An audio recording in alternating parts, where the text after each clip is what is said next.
Maestro Sir Anton, guro't vlogger na Pilipino, tagahatid ng balita sa bayan ay totoo. Mga benepisyo ng guro, kanyang tinatalakay. Sa video natin ngayon mga kamaestro ay pag-usapan pa rin natin itong tungkol sa Land Bank 7 years loan term. Ayan, so ito nga mga kamaestro ang isa sa pinag-uusapan pa rin ngayon po sa hanay po ng DepEd.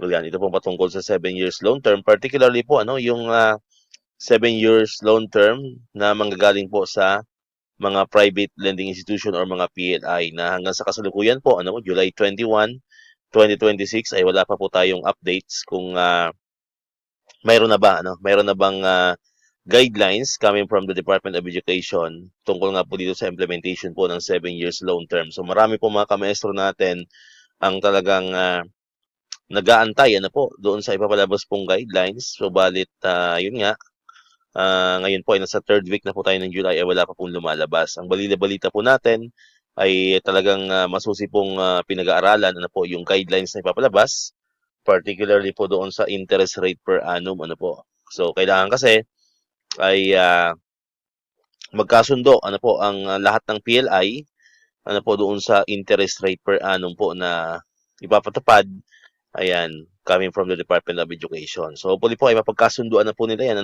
para naman kahit papaano ay bago matapos ang buwan ng July ay may palabas na po yung guidelines, ayan, para pagdating naman po ng August ay mag-start na po ng implementation nitong 7 years loan term. Kasi upon the issuance naman ng DepEd order or yung guidelines ay hindi naman po agad-agad yan mag-take effect. Ang bali-balita po natin ay mag-aantay pa ng 15 days upon the issuance of the DepEd order or the agreement, ayan, bago po yung full implementation po nitong 7 years loan term. So sana po sana ngayong July na ito, ayan, para naman kahit paano ay sa August ay mangyari po yung ating estimate before, 'di ba? Sabi ko dun sa mga nakaraang vlog ko, sa mga nakaraang videos ko na earliest possible ng implementation po ng 7 years loan term ay pagdating po ng August. Pero yun nga, nakadepende po yan. Nakadepende. Yun naman po, estimate naman po natin. Nakadepende pa rin po yan sa bilis ng paglalabas po ng guidelines para sa 7 years loan term po ng mga PLIs. But for the meantime, dito muna po tayo sa Land Bank 7 years loan term sapagkat may mga napapabalita po tayo, may mga nababasa na po tayo from the legit mga sources po natin na kung saan ang ibang mga branch daw po ng Land Bank of the Philippines ay nag-start na pong implement ng 7 years loan term. Ayan. So hindi ko lang maisa-isa mga kamaestro yung mga branches na yon, pero may mga nakikita po tayo na may ilan-ilan na hindi man lahat ay meron na pong ilan-ilan na mga branches ng Land Bank of the Philippines daw na nag-start na po ng implementation po ng 7 years loan term.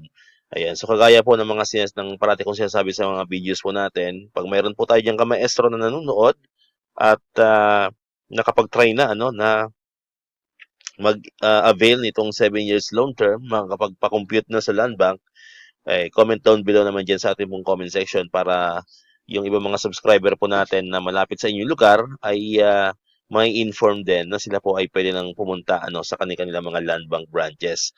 Ayan, so comment down below mga kamaestro natin diyan kung okay na ba ang Land Bank branch sa inyo. Comment niyo po kung saan Land Bank po kayo nag-apply po nitong 7 years loan term. Ayan, so syempre kapag mag-apply tayo ng loans, so nandiyan po yung mga requirements na kailangan natin yung ayusin po mga kamaestro. So ito po ito po yung pag-uusapan natin dito sa video po natin. So nandiyan po yung list of requirements, ayan, na kailangan po nating i-prepare kapag tayo po ay susubok dito sa 7 years loan term offered by the Land Bank of the Philippines. So unang-una po ay ang signed and notarized manual form, ayan. Signed po yan ng inyong mga school head or ng inyong mga principal mga kamaestro.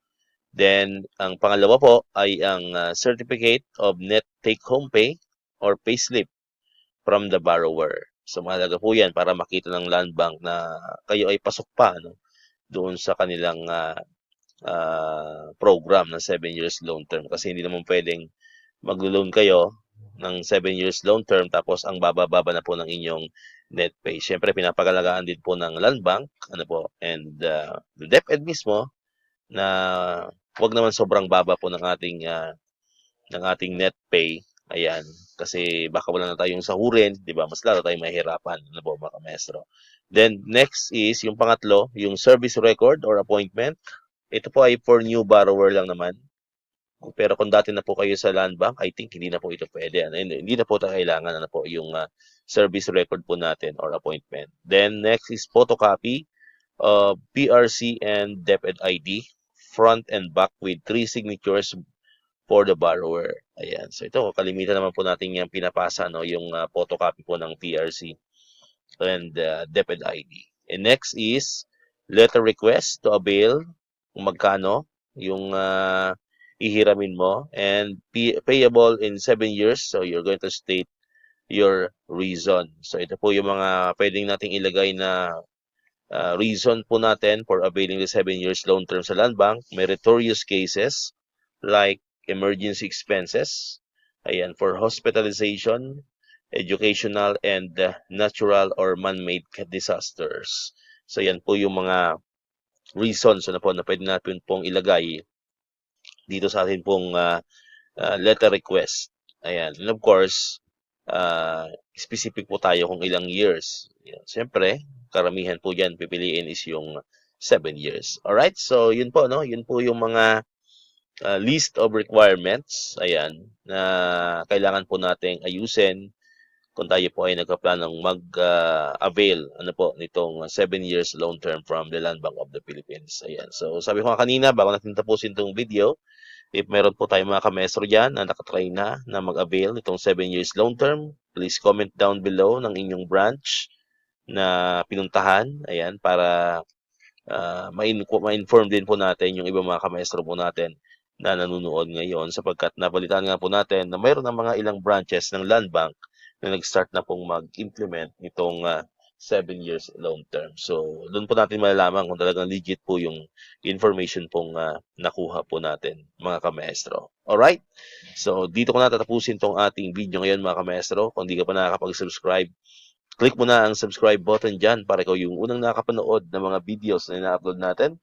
Katulad ito, yung mga updates pa rin about sa 7 years loan term ng Land Bank of the Philippines and other benefits ng mga teachers and government employees. And syempre, click mo na rin ang notification bell button para manonotify ka. Always updated ka pag may mga bago tayong uploaded na videos. So muli, maraming salamat sa inyong panonood at pakikinig. Once again, El Maestro, see you on my next vlog. Bye-bye!